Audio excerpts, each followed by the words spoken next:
Hello, welcome back. Sean here, Mountains Garage. Continuing on the assembly process of my personal street/race Powerglide transmission for my 64 Dodge Dart GT, soon to be single turbo LS swapped.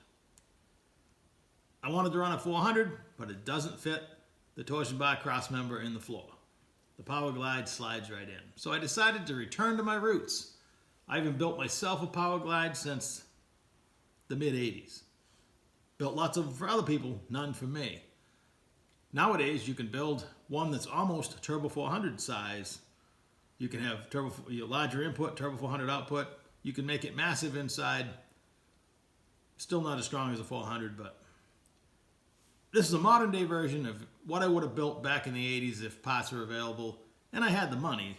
We're trying to stick low buck, making good parts choices. You don't have to buy billet everything, but you have to make good choices. You don't want to have the transmission go sour because you cheaped out on one little part. So I'm trying to lay it out, show you the options, slowly picking away at it.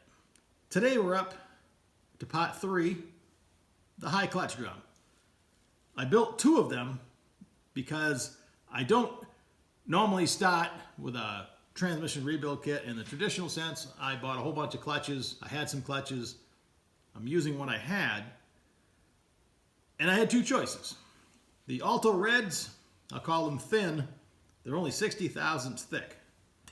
I had some Borg Warner tans, had the traditional thickness of, let's call it 100 thousandths. Depending on which one you measure, this might be 62, that might be 98. So for today's argument, we're going to call it 60 thousandths and 100 thousandths. I'm not a fan of using thin clutches and steels just to get your clutch count up.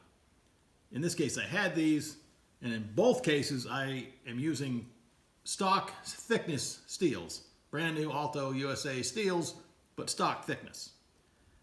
So I think they take more of a beating than the clutch. The number of clutches, much like clutch material, is subject to a lot of opinion. It's not as important as hydraulic pressure,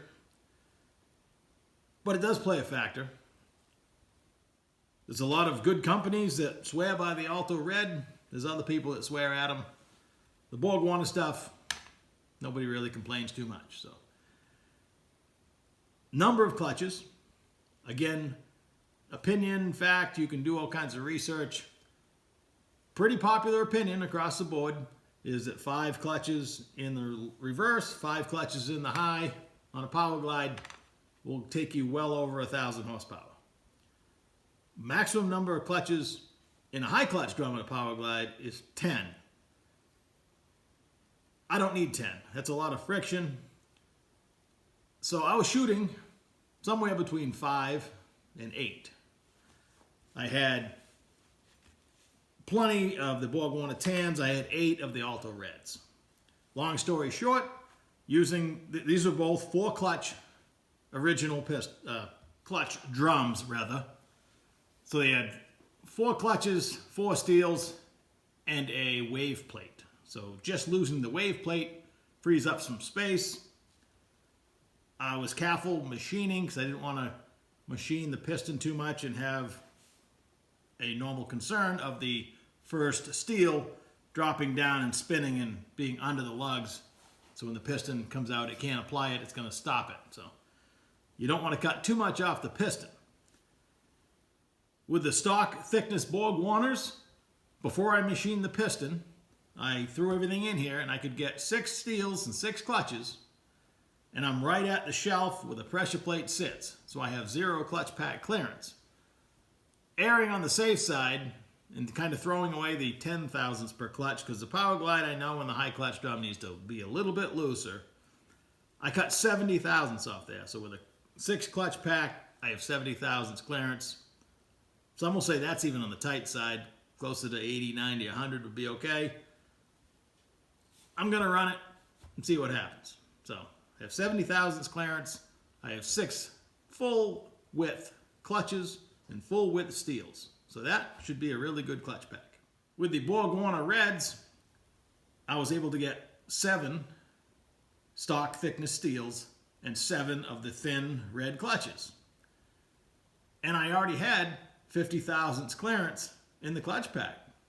So if I had no access to a lathe, but I did have some of the thinner steels that are 10 thousandths thinner per steel, I could have snuck 2 of those in there and my pack would be at 70 thousandths, and that's probably a good starting point. Instead, I just cut 20 thousand off the piston, and now both clutch packs have 70 thousandths clearance, ready for assembly.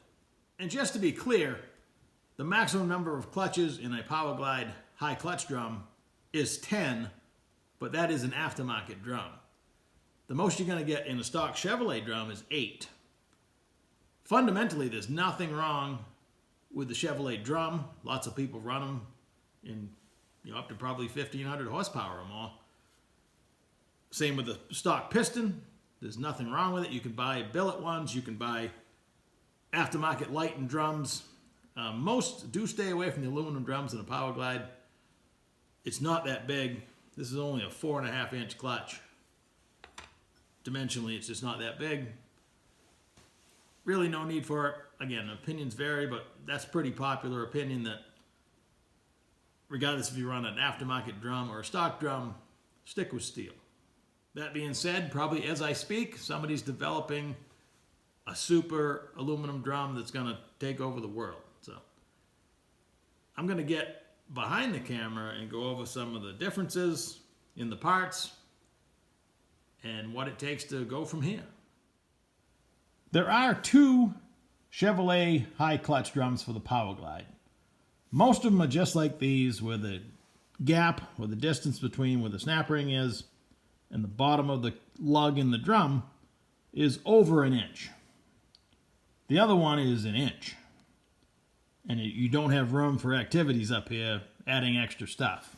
So even though these are both 4 clutch from the factory, they had the wave plate and they have the additional clearance, so I was able to do this. I've actually never seen one of the smaller ones. I do know they exist.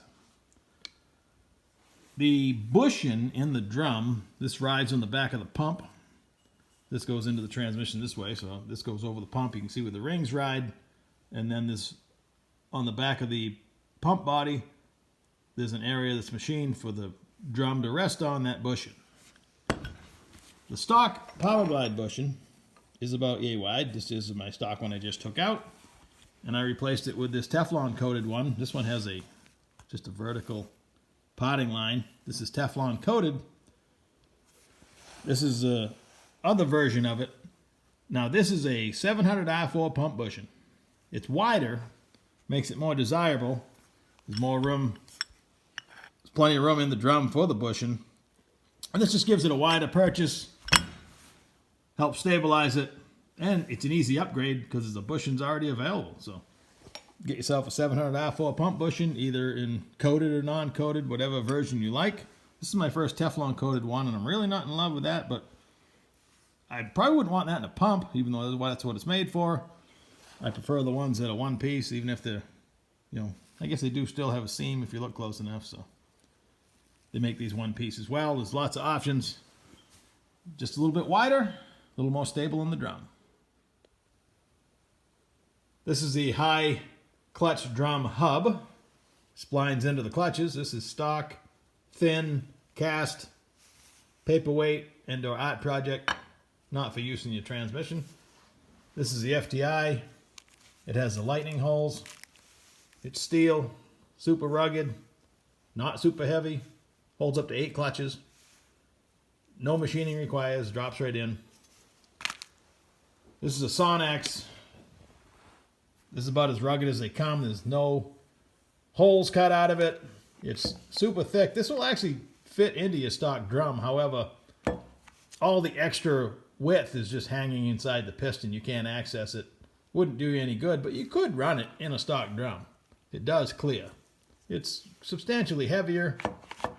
If your horsepower number starts with a 2 and it's not 200, it's 2,000-ish, you probably need that and a whole lot of other stuff. But today, we're going to use this. On either side of the clutch hub, this is a thrust washer. They almost never go bad. That's exactly what they look like. when they're used. They're shiny, but they're made of steel. It just sits right here. The hub's going to go down on that, and then the other side of the hub, this is the other thrust washer. Again, a piece of steel. It just keeps oil and keeps stuff from crashing together. It sits right here. Probably, when you can buy these aftermarket, there's really no improvement on them. Just a simple rig that lasts forever. The wedding band and the pressure plate slash sun gear, this is going to be specific for your rear gear set. When I get my gear set, hopefully UPS today, it'll have one of these in it. It does not affect my clutch pack setup because the pressure plate sits on that shelf right there, so I expect no issues there. And this is called the wedding band. It's just a support for the input shaft, and it can float around in the sun gear.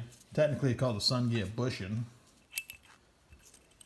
And the way it's made, it'll also even fit in here if it went back far enough, but it spends most of its life floating in here. Just like that. When we actually assemble this with the input shaft, we'll discuss the wedding band a little more. It's not difficult choosing the right lip seals in the gasket set because there's only two that are actually lip seals that go on the high clutch piston. It's an actual L-shaped lip seal we're all used to, one for the inside, one for the outside. I don't have any special assembly tools. I'll be using petroleum jelly and my lip wizard. With the lip seals installed, like most, they face the oil. So the opening of the lip seal is facing down. Same goes for the center one on the drum. The center one gives you no trouble installing it. The lip wizard around the outside makes it drop right in. This is plenty tapered, and that inner seal tucks right in nice. I use both hands to get it in there without twisting it. It's a little tricky, but not bad. 24 of the stock little baby return springs that look suspiciously just like a intermediate clutch return spring on the Turbo 400. Now I'll put it in the press, put the retaining plate and clip in, lube the clutches up, and this will be clutch drum number 2 assembled. One for use now and one for use in the future. Apparently I chose this one because I lubed up the clutches, so I'm getting the 7 clutch red Alto. I put the 8 clutch FTI hub in this one, and just for kicks, for storage, I stuck the Sonex 10 clutch hub in there. It does fit. You could run it. Next up, I'll be working on the front pump while patiently waiting for my gear set for this transmission. If I keep building 2 of everything, I'm actually only short another gear set and another trans brake, which is a mere $1,500. I could build another transmission. Hey, thanks for watching. Like, share, subscribe. Catch you in a couple days.